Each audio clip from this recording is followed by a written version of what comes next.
Ethos limited के quarter one के result आ गए हैं। तो आज इस कंपनी के क्वार्टर वन के रिजल्ट का हम लोग डिटेल में डिस्कशन करने वाले हैं। साथ में इस कंपनी का हम लोग यहाँ पे रिस्क और वैल्यूएशन एनालिसिस करने की कोशिश करेंगे, ताकि सभी इन्वेस्टर्स को यहाँ पे हेल्प मिल सके एक अच्छे से इन्फॉर्म डिसीजन मेकिंग करने में। तो इस डिस्कशन में आगे बढ़ने से पहले एक बार ये जान लेते हैं कि इस कंपनी की मैनेजमेंट तरफ से अपने बिजनेस को FY 27 के अंदर किस तरह से ग्रोथ करने का टारगेट था। तो ऐसे इस कंपनी के मैनेजमेंट को कौन कॉल नहीं किया था लास्ट एक साल के अंदर, बट एक साल के पहले जो कौन कॉल हुआ करते थे उसके अंदर मैनेजमेंट ने गाइडेंस दिया था कि हम लोग हमारे रेवेन्यू को नेक्स्ट 10 इयर्स के अंदर 10 टाइम्स करना चाहते हैं। मतलब लॉन्गर होराइजन का इन लोगों ने गाइडेंस दिया था। तो उसको यदि परसेंटेज के रूप में कन्वर्ट करने की कोशिश करें तो निकल के आता 25% के आसपास में रेवेन्यू ग्रोथ का ये लोग टारगेट कर रहे थे फॉर नेक्स्ट 10 इयर्स के लिए। एंड साथ में यदि बात करें इनके FY 26 के नंबर्स के पर्सपेक्टिव से, तो टोटल इनका रेवेन्यू था लगभग 1600 करोड़ रुपए के आसपास में। एंड इनका टोटल स्टोर काउंट था लगभग 98 के आसपास में था। आपको तो पता ही होगा, जो इथोस लिमिटेड है अल्ट्रा लग्जरी वॉचेस की रिटेलिंग करने वाला काम करता है। मतलब टाइमेक्स जो आपका यूं से थोड़ा मिड सेगमेंट वाली वॉचेस की रिटेलिंग करता है, और जो आपका इथोस है ultra premium ultra luxury watches की रिटेलिंग करता है, जिनका एवरेज टिकट साइज यूं से 1.5 लाख 2 लाख 2.5 लाख रुपए के आसपास का होता है। तो एक बार देखते हैं इनके FY 27 के क्वार्टर वन के रिजल्ट कैसे आए हैं, किस तरह से डिलीवरी करी है, एंड जो इनका एक लॉन्ग टर्म गाइडेंस है एक बार उससे भी थोड़ा इसको कंपेयर करने की कोशिश करेंगे। तो कंपनी की तरफ से जो इन्वेस्टर प्रेजेंटेशन आई है, एक बार मैं उसको स्क्रीन पे प्रेजेंट कर देता हूं, ताकि हम लोग एक बार डिटेल में इसको इवन से कंपैरेटिव एनालिसिस करने की कोशिश कर सकें। स्क्रीन पे आपको इन्वेस्टर प्रेजेंटेशन यहाँ पे दिखाई पड़ रही होगी। फर्स्टली बात कर लेते हैं यू कैन से इनका स्टोर काउंट के पर्सपेक्टिव से। तो 98 इनका स्टोर काउंट था FY 26 कंप्लीट होने के बाद में। अभी इनका स्टोर काउंट है 103 का, मतलब 5 स्टोर्स यहाँ पे ऐड करे गए हैं आपका नेट क्वार्टर वन के अंदर। एंड इसके अंदर इनके वॉचेज वाले लगभग 100 स्टोर हैं, और इथोस लाइफस्टाइल वाले लगभग 3 स्टोर यहाँ पे दिखाई पड़ते हैं। एंड यदि टोटल नंबर ऑफ सिटी की बात करें तो 34 सिटीज के अंदर ये यहाँ पे एक्सपेंडेड है इनका बिजनेस। अब बाकी के इनके डायरेक्टली बिजनेस कहाँ पे डिलीवर, मतलब किस तरह से बिजनेस डिलीवर हुआ उसकी बात कर लेते हैं। तो देखो यार, इनका जो YoY रेवेन्यू ग्रोथ रेट है लगभग 33% का यहाँ पे डिलीवर हुआ है। 346 करोड़ रुपीस का रेवेन्यू था लास्ट क्वार्टर वन के अंदर। इस साल रेवेन्यू है 461 करोड़ रुपए के आसपास का। बात करूं इबिटा के पर्सपेक्टिव से, तो इनके इबिटा के अंदर 44% से ग्रोथ दिखाई पड़ी है। मतलब इनका जो इबिटा है यहाँ पे 44% से ग्रोथ किया है। इसके अंदर आई थिंक इबिटा इन लोगों ने अपना अदर इनकम को ऐड करके यहाँ पे शायद दिखाया है, बिकॉज इनका जो लाइक अपन जो इनका डिटेल P&L स्टेटमेंट देखेंगे ना, वहाँ पे आपको क्लैरिटी मिलेगी। इबिटा मार्जिन इनका अदर इनकम मिला के लगभग लास्ट ईयर 14.8% था, अभी लाइक 15.7% के आसपास में है। एंड इनका प्रॉफिट है, प्रॉफिट आफ्टर टैक्स यहाँ पे 48% से ग्रोथ करता हुआ दिखाई पड़ा है। ठीक है, एक बार देखने की कोशिश करते हैं डिटेल स्टेटमेंट के अंदर कि इनका एज सच लाइक रेवेन्यू की ग्रोथ रेट 33% है, बट पैट की ग्रोथ रेट 48% कैसे डिलीवर हुई है, उसको एक बार डिकोड करने की कोशिश करते हैं। तो ये आई थिंक इनका एक डिटेल P&L स्टेटमेंट है इनका पोस्ट IND-AS वाला। तो इसके अंदर आई थिंक आप देख पा रहे होंगे कि ठीक है, धंधे के अंदर 33% की ग्रोथ हुई है, बट इनका अदर इनकम है ना, वो लास्ट ईयर कुछ 6 करोड़ रुपए के आसपास का था क्वार्टर वन के अंदर, और इस बार इनका जो अदर इनकम है लगभग 13.3 करोड़ रुपए के आसपास का है। आपको तो पता ही है, इस कंपनी ने कुछ 410 करोड़ रुपए का राइट इश्यू सब्सक्राइब किया था। तो इनकी बैलेंस शीट के अंदर अच्छा खासा कैश था, लगभग 700 करोड़ रुपए के आसपास का FY 26 की बैलेंस शीट के अकॉर्डिंग। तो उस कैश पे जो भी इनको लाइक FD करा रखी है, जो भी इनको यहाँ पे एज ए इन्वेस्टमेंट इनकम के रूप में, कुछ भी मान लो इसको अदर इनकम के रूप में ब्याज मिला है। तो ठीक है, आपका साल का भी 50% करोड़ रुपए के आसपास का इनको अदर इनकम मिल जाएगा उस वाले कैश से। ऑल्दो वो वाला कैश ये लोग अपने बिजनेस एक्सपेंशन में यूज कर रहे हैं, बट वो एक साथ यूज नहीं होगा, वो ट्रांचेज के अंदर यूज होगा। तब तक वो वाला कैश इनका यू कैन से अच्छा खासा यहाँ पे अदर इनकम जनरेट करता रहेगा। बात करते हैं लाइक इनके EBITDA मार्जिन के पर्सपेक्टिव से, तो एग्जैक्टली यहाँ पे अदर इनकम ऐड करके EBITDA मार्जिन दिखाया गया है। यदि अदर इनकम को यहाँ पे एक्सक्लूड कर दें तो EBITDA मार्जिन के लगभग सिमिलर से दिखाई पड़ेंगे जो लास्ट क्वार्टर वन के अंदर थे। एंड आपको तो पता ही है लाइक लास्ट के 4-5 क्वार्टर से इनके EBITDA मार्जिन वही लगभग 13% के आसपास रिपोर्ट हो रहे हैं। आज से लगभग 2-3 साल पहले इनके EBITDA मार्जिन 15-16% के आसपास हुआ करते थे। बट इन लोगों का प्रॉपर फोकस था कि हम लोग बहुत ही यहाँ पे रैपिड एक्सपेंशन करना चाहते हैं, तो हम लोग मार्जिन पे ज्यादा फोकस नहीं करेंगे, हमारा फोकस रहेगा बिजनेस के एक्सपेंशन पे, राइट।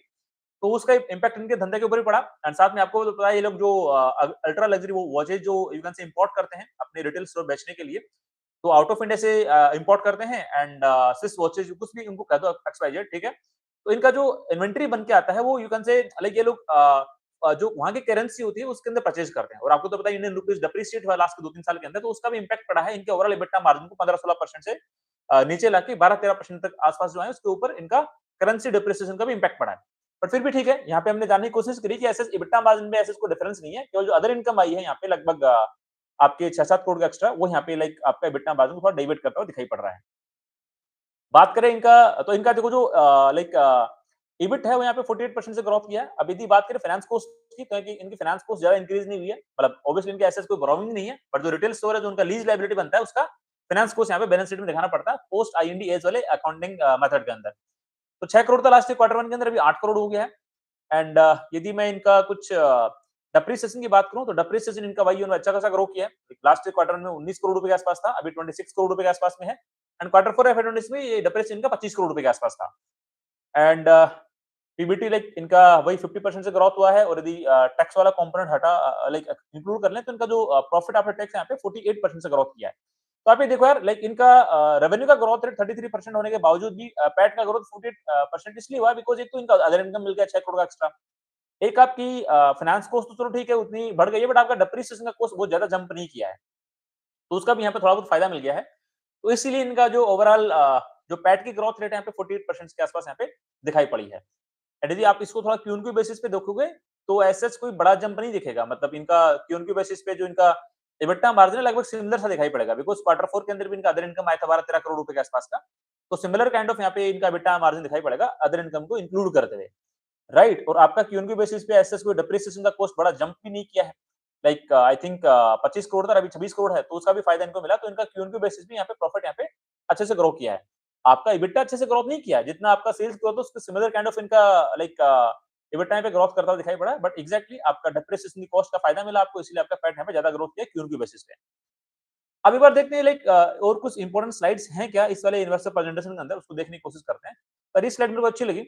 लाइक यहाँ से आपको दिखाई पड़ेगा कि इनका जो एवरेज सेलिंग प्राइस है कहाँ किस डायरेक्शन में जाता हुआ दिखाई पड़ रहा है। तो FY23 में इनका एवरेज सेलिंग प्राइस वही 1.5 लाख रुपए के आसपास था। FY24 में बढ़ के लगभग 1.90 लाख रुपए के आसपास हुआ। उसके बाद में इनको लाइक जो करेंसी डिप्रिसिएशन हुई थी ना, उसके बाद ये लोग उनको मौका नहीं मिला, मतलब मौका की बात नहीं, इन लोगों ने बढ़ाया नहीं अपना, मतलब जितना करेंसी डिप्रिशिएट हुआ उतना इनको बढ़ाना चाहिए था। FY25 FY26 के अंदर अपने लाइक जितना इनको इन्वेंटरी लॉस हो उतना बढ़ाना चाहिए इनको रुपीस टर्म के अंदर उस आइटम का प्राइस, बट इन लोगों ने नहीं बढ़ाया। तो इनका जो एवरेज सेलिंग प्राइस है वही FY25 FY26 के अंदर वही लगभग 2,07,000 2,04,000 रुपए के आसपास रहा। इसलिए आपने देखा होगा FY26 के अंदर इनका EBITDA मार्जिन थोड़ा डिक्लाइन किया FY25 के कंपैरिजन में। लाइक कोई आई थिंक FY23-24 के अंदर ये लोग लगभग 15-16% के आसपास का EBITDA बनाते थे, और उसके बाद EBITDA इनका वही 14% पे या फिर 13% पे है एक दो क्वार्टर के अंदर। तो FY26 के अंदर 12% पे रिपोर्ट हुआ है, बट इस बार देखो इनका क्वार्टर 1 के अंदर इन लोगों ने अपना एवरेज सेलिंग प्राइस बढ़ा दिया है, 2.26 लाख कर दिया है। तो डेफिनेटली भी यू कैन से सही ट्रैजेक्टरी के अंदर जाते हुए दिखाई पड़ रहे हैं कि जो इनको इन्वेंटरी लॉस हुआ है उसको वापस ये लोग यहाँ से रिकवर करने की कोशिश कर रहे हैं। साथ में देखिए कौन-कौन सी सिटीज के अंदर ऑपरेटेड है, तो 34 सिटीज की हमने बात करी है। अभी रिसेंटली इन लोगों ने कहां-कहां पे लॉन्च किया, आगरा में, फरीदाबाद में, विशाखापट्टनम में, अमृतसर में। मतलब ये लोग अभी यू कैन से जो मेट्रो सिटीज थे आई थिंक वो कवर कर लिए हैं। अभी जो नॉन मेट्रो सिटीज हैं, थोड़ी फेमस सिटीज हैं, वहां पे लोग एंटर करने का प्लान कर रहे हैं। एंड ये लोग like ultra luxury premium stores होते हैं। इन लोगों ने कुछ अपनी इमेज भी यहाँ पे ऐड करे हैं। आई थिंक आपने वैसे देख लिए होंगे इन्वेस्टर प्रेजेंटेशन में। ठीक है, आई थिंक ऐसा कोई इंपॉर्टेंट नहीं है डेटा के पर्सपेक्टिव से। आई थिंक जो इंपॉर्टेंट मैट्रिसेस थे हमने यहाँ पे डिस्कस करने की कोशिश कर लिया है। तो लाइक ये हमने क्वार्टर 1 के रिजल्ट को डिस्कस करने की कोशिश करी है। तो ओवरऑल नंबर देखने के बाद क्या पता लग रहा है कि जो मैनेजमेंट का लॉन्ग टर्म का गाइडेंस था, लाइक आप देखो ना 25% की ग्रोथ रेट का जो गाइडेंस था उसको FY25 में भी डिलीवर किया था, FY26 में भी डिलीवर किया है, और FY27 के फर्स्ट क्वार्टर के अंदर भी डिलीवर किया। मतलब लॉन्ग टर्म का जो इनका जो ग्रोथ गाइडेंस है, ट्रैजेक्टरी है 25% से ज्यादा रेट से या फिर उसके आसपास की रेट से अपने बिजनेस को ग्रोथ कराने का, वो बिल्कुल उस पे इंटैक्ट है, और उसी के आसपास या उससे बेटर ही यहाँ पे डिलीवरी दिखाई पड़ रही है रेवेन्यू ग्रोथ के पर्सपेक्टिव से। दिक्कत कहाँ थी? EBITDA मार्जिन के अंदर।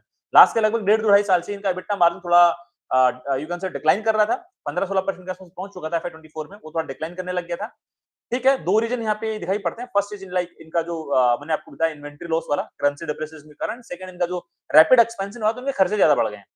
तो ये काइंड ऑफ दो चीजें हैं। बाकी का इनका देखो इस बार आई थिंक क्वार्टर 1 के अंदर तो ठीक है, पैट की ग्रोथ रेट 48% आई है। ठीक है, आपका अदर इनकम का सपोर्ट मिला है, डिप्रिसिएशन उतना आपका तेजी से भागा नहीं है, तो उसका आपको सपोर्ट मिला है। बट ठीक है, ओवरऑल आपका जो मेरे को ऐसे लग रहा है इस क्वार्टर 1 के रिजल्ट को देख के, ऑल्दो आई डोंट थिंक सो कि शायद मैनेजमेंट कॉन्कॉल करेगा कि नहीं करेगा, बट हाँ, लास्ट के 4-5 क्वार्टर का हम लोग जब ट्रैजेक्टरी देखते हैं ना, और जो पुराने कॉन्कॉल्स का हमने लाइक एनालिसिस किया उसके बेसिस पे ही लग रहा है कि इनका जो 12-13% के आसपास का EBITDA मार्जिन है वो लाइक काइंड ऑफ बॉटम सा बन गया है। बिकॉज़ लास्ट के 4-5 क्वार्टर से वही 12, साढ़े 12, 13% के आसपास का EBITDA मार्जिन यहाँ पे दिखाई पड़ रहा है। तो आई डोंट थिंक सो कि इससे नीचे शायद इनके EBITDA मार्जिन जाएंगे, और मार्केट ने इसको पनिशमेंट भी दिया है। आप देखो ना लास्ट के लगभग 2 साल के अंदर ऐसे स्टॉक प्राइस ने कोई ज्यादा मतलब ऐसा कोई मूवमेंट भी नहीं दिखाया है, पॉजिटिव डायरेक्शन को रिटर्न भी नहीं बनाया है। वही रीजन है, इनके EBITDA मार्जिन गिर गए हैं, लाइक 16% से गिर के 13% के आसपास आ गए, जिससे आपकी रेवेन्यू ग्रोथ होने के बावजूद भी आपके पैट के अंदर अच्छी खासी ग्रोथ यहाँ पे दिखाई नहीं पड़ी है, और उसके लिए मार्केट ने पनिशमेंट भी दिया। बट हाँ, अब वापस इनका EBITDA मार्जिन स्टेबल हो गया। तो लास्ट ईयर के कंपैरिजन में, बिकॉज़ लास्ट के चारों क्वार्टर के अंदर 12-13% का आपका EBITDA मार्जिन था, तो इस साल यदि 12-13% का EBITDA मार्जिन रिपोर्ट करेंगे, तो आपकी रेवेन्यू ग्रोथ रेट आएगी तो उसी के कंपैरिजन में सिमिलर काइंड ऑफ ग्रोथ आपके पैट के अंदर भी दिखाई पड़ेगी। तो ये चीज मार्केट को अच्छी लगी, तो मार्केट ने यहाँ पे इसको अच्छा से रिवॉर्ड भी करने की कोशिश करी है। एंड आपका जो हाइलाइटेड नंबर है 50% की पैट ग्रोथ रेट, वो थोड़ा मार्केट को और अच्छा लगा। पर ठीक है, मोटा-मोटी यहाँ पे जितना इनका धंधे का ग्रोथ रेट होगा उतना इनका Y N Y upcoming quarters के अंदर पैट का ग्रोथ रेट डिलीवर हो सकता है। गिवन द कंडीशन इनका जो एबिटा मार्जिन जो बॉटम आउट हुआ है लगभग 13% के आसपास में, वो मेंटेन रहे। हाँ, यदि एबिटा मार्जिन इंप्रूव कर लिया इन लोगों ने एफआई 27 के अंदर, तब तो मार्केट फिर और ज्यादा पॉजिटिवली रिएक्ट करने की कोशिश करेगा। वो तो एक बार ठीक है, अपकमिंग क्वार्टर्स के रिजल्ट आएंगे, एबिटा मार्जिन कैसे डिलीवर होते हैं, आपके like you can say improve होते हैं कि नहीं होते हैं, 14% 15% तक जाते ही नहीं जाते हैं, तब देखा देखा जाएगा कि मार्केट कैसे रिएक्ट करती है। बट हाँ, 13% के अकॉर्डिंग भी ठीक है, अब एक स्टेबिलिटी मिल गई है इनको, धंधे की ग्रोथ रेट एंड पैट की growth rate similar kind of trajectory में यहाँ पे जाती हुई दिखाई पड़ेगी। तो ठीक है, हमने क्वार्टर वन के नंबर को डिस्कस करने की कोशिश करी है। अब एक बार इस कंपनी को थोड़ा रिस्क एनालिसिस के पर्सपेक्टिव से देख लेते हैं।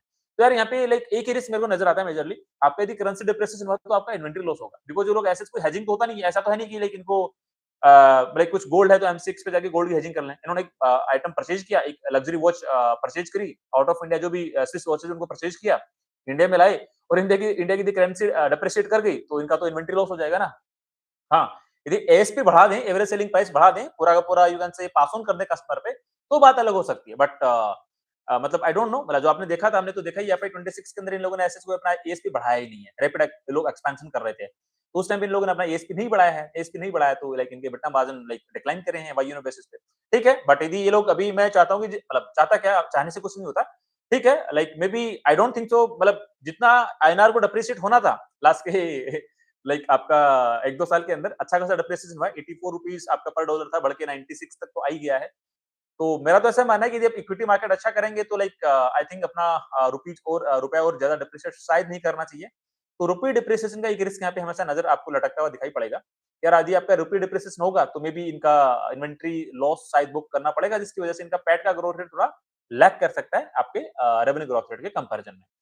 तो ये काइंड ऑफ एक छोटा सा रिस्क है, कोई बड़ा रिस्क नहीं है। बट हाँ, जब करेंसी अच्छा करेगी तो मे बी इनको इन्वेंट्री हल्का-फुल्का गेन भी मिल सकता है, और जब करेंसी खराब करेगी तो मे बी इनको हल्का-फुल्का इन्वेंट्री लॉस बुक करना पड़ सकता है। हाँ, जो इनका जो रैपिड एक्सपेंशन के कारण जो बड़ा एबिटा मार्जिन में डिसरप्शन होने वाला था 2-3-4% का, वो ऑलरेडी हो गया है। 16% से आप 13% पे आ गए हो।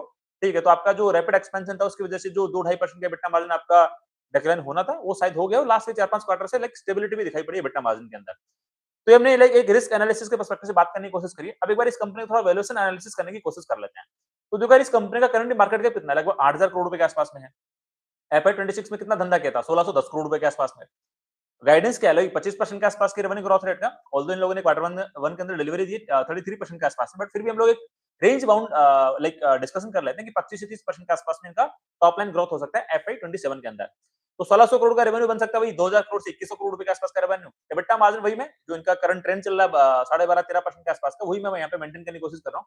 हाँ, यदि एबिटा मार्जिन एक्सपांड हो जाएगा तो हम लोग इसको फिर एक बार रीडिस्कस कर लेंगे कि हाँ यार, अब इनकी एबिटा मार्जिन में भी पॉजिटिव ट्रैजेक्टरी में जा सकते हैं। बट अभी तो कंजर्वेटिवली वे में जाने की कोशिश कर रहे हैं। 13% के आसपास की एबिटा मार्जिन को लेके सारे कैलकुलेशन यहाँ पे करने की कोशिश कर रहे हैं। तो 13% का एबिटा मार्जिन देता हूँ तो इनका एबिटा बनता वही लगभग 260, 270, 280 करोड़ रुपए के आसपास में, जो इनका एक्सपेक्टेड रेवेन्यू एफआई 27 का उसके बेसिस पे। एंड इनका जो अदर इनकम है, तो इनके पास जो मैंने बताया आपको कैश पड़ा है लगभग 700 करोड़ रुपए के आसपास का, तो उससे मे भी अदर इनकम आ सकती है 50 करोड़ रुपए के आसपास में। क्वार्टरली 13 करोड़ रुपए की अदर इनकम दिखाई दे रही है इनकी लास्ट के 3-4 क्वार्टर से। एंड यदि बात करूं मैं इनका फाइनेंस कॉस्ट का, जो इनके स्टोर्स की जो रेंट जो मतलब रेंट भरना पड़ता है, लीज कॉस्ट लोग जो लाइक बोरोविंग वाली साइड में दिखाई पड़ रही है, उसका लीज कॉस्ट दिखाई पड़ सकता है अराउंड 25 करोड़ रुपए के आसपास में, मतलब वही 30 से करोड़ रुपए मान सकते हो, 25-30-35 करोड़ रुपए, मतलब राउंड फिगर लेते हैं 30 करोड़ रुपए के आसपास का मैं भी इनका एक लीज कॉस्ट हो सकता है एनुअली। एंड साथ में यदि मैं इनका डेप्रिसिएशन का कॉस्ट मानूं तो मैं भी अराउंड 110 करोड़ रुपए के आसपास का इनका डेप्रिसिएशन का कॉस्ट हो सकता है। तो यदि मैं देखूं इनका, तो अदर इनकम और एबिटा को ऐड कर दूं तो भाई 320 करोड़ रुपए के आसपास का इनकम बनता है, और 110 करोड़ रुपीस का डेप्रिसिएशन कॉस्ट, 30 करोड़ रुपीस का इनका आपका आपका लीज कॉस्ट। यदि दोनों को मैं डिडक्ट करता हूं तो आपका कितना डिडक्ट करना पड़ेगा, 320 करोड़ में से सपोज करो मैंने आपका डिडक्ट किया 110, तो आपका बना 210, 210 माइनस 40, आपका 170 करोड़ रुपीस के आसपास का पीबीटी बनता है, प्रॉफिट फॉर टैक्स बनता है। 25% के आसपास का मैं यहाँ पे टैक्स अप्लाई कर देता हूँ, तो इनका पैट बनता है वही 125 से 130 करोड़ रुपए के आसपास में। तो आप ये देखो करंट मार्केट कैप है आपकी लगभग कितनी 8,000 करोड़ रुपए के आसपास की। तो यदि इसके अंदर मैं 125-30 करोड़ का यदि पैट का डिवाइड करता हूं तो आपका फॉरवर्ड पी रेशियो बनता है 62, 61, 63 के आसपास में। धंधे की ग्रोथ रेट कितनी है, 25 से 30% के आसपास में, तो आपका फॉरवर्ड पैक बनेगा लगभग 2 के आसपास, मतलब 2 से थोड़ा ज्यादा ही बनेगा। तो as a forward pack ratio देख के तो यहाँ पे एक्सपेंसिव डील नजर आती है। बट एक चीज आप हमेशा ट्रैक करना है इस धंधे के लिए, इसके EBITDA मार्जिन जिस दिन से इंप्रूव होना स्टार्ट हो गए, लाइक 13% से 14 पे चले गए, 14 से 15 पे चले गए, 15 से 16 पे चले गए, उस टाइम पे ये कैलकुलेशन यहाँ पे बदल जाएगी फॉरवर्ड पाई रेशियो वाली। उस टाइम में मे बी इनका जो पैट डिलीवर हो सकता है 160 करोड़ रुपीस के आसपास का भी हो सकता है। मे बी FY 28 की आप थोड़ा देखोगे कि मे बी FY 28 में यदि आप कंसीडर करो कि भाई ठीक है 2500 करोड़ रुपीस का रेवेन्यू हो जाएगा और 16% का EBITDA हो जाएगा, तो आपका फिर पूरा सिनेरियो चेंज हो जाएगा, राइट? तो आपको वो ट्रैक करना जरूर है कि इस बिजनेस का EBITDA मार्जिन कब से इंप्रूवमेंट वाली ट्रैजेक्टरी के अंदर आ रहा है। तो जब इंप्रूवमेंट ट्रैजेक्टरी के अंदर आएगा तो आपके फॉरवर्ड पाई रेशियो पर्सपेक्टिव से वेरिएशन थोड़े और यू कैन से इंप्रूव हो जाएंगे। तो वाला फैक्टर आपको थोड़ा यहाँ पे ट्रैकिंग वाले फेज के अंदर रखना पड़ेगा। तो एज सच लाइक ठीक है, एज ऑन डेट यदि 13% का EBITDA मार्जिन देखें तो थोड़ा एक्सपेंसिव नजर आता है। बट अगेन मतलब कंज्यूमर बिजनेस है, तो कंज्यूमर बिजनेस लाइक ऑल्दो इतना सस्ता कभी मिलता नहीं है। ठीक है एक्सपेंसिव, बट ठीक है 2 का फॉरवर्ड पाई रेशियो अभी मेरे को एक्सपेंसिव लगता है बिकॉज़ पी रेशियो भी इनका लगभग 80 के आसपास में है। बट अगेन यदि इनका EBITDA मार्जिन यदि इंप्रूव होता है ड्रास्टिकली और उसके बेसिस पे यदि अट्रैक्शन वैल्यूएशन तो अट्रैक्टिव बन सकते हैं आगे जाके फ्यूचर में, वो चीज लाइक हम लोग पैरेलली ट्रैक करने की कोशिश करेंगे। तो एक मैंने इस कंपनी के अराउंड एक होलसेल मेरा पॉइंट ऑफ व्यू, मेरा पर्सपेक्टिव देने की कोशिश करी है। ये मेरी तरफ से स्टॉक रिकमेंडेशन बिल्कुल भी नहीं है। आप लोग अपनी खुद की रिसर्च करना, खुद की एनालिसिस करना एंड जो आपके इन्वेस्टमेंट एडवाइजर हैं उनसे डिस्कस करके डिसाइड करना कि आपको इस कंपनी को अपनी वॉच लिस्ट का पार्ट बनाना है या पार्ट नहीं बनाना है। बिकॉज़ मैं बारी-बारी से कहता रहता हूँ कि I am not a SEBI registered research analyst, I am not a SEBI registered investment adviser, so I am not authorised to give any stock recommendation. मेरा हमेशा टारगेट इतना ही होता है कि मैं आप लोगों को इतना सिखा दूँ, इतना समझा दूँ कि आप लोग भी इससे सीख के as a independent active growth investor बन के अपने पोर्टफोलियो के डिसीजन इंडिपेंडेंटली खुद से लेना स्टार्ट कर दो। तो ठीक है आज के लिए इतना ही। यदि आपके कोई क्वेरी क्वेश्चंस डाउट्स हैं तो डेफिनिटली आप मेरे को कमेंट सेक्शन में पूछ सकते हो। आई विल ट्राई मैं आपके सारी क्वेरी क्वेश्चंस का आंसर करने की कोशिश करूँ। तो ठीक है आज के लिए इतना ही, मिलते हैं नेक्स्ट वीडियो में, तब तक के लिए थैंक यू, बाय बाय।